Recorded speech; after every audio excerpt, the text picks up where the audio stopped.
Düşünsün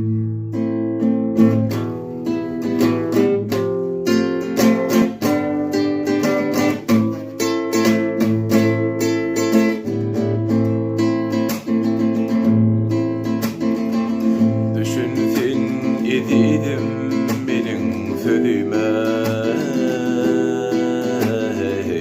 ağlı yaşlı doldurmalı gözüme.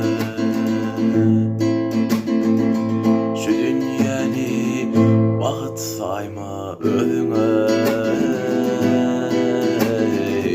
şeytanın oyunadır anan sayıra. Şu dünyanı baht sayma özüne, şeytanın oyunadır anan sayıra.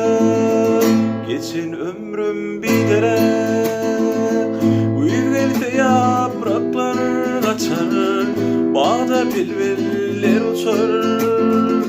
Yaşlığım dillerden geçir, ağlama yiğidim ağlama.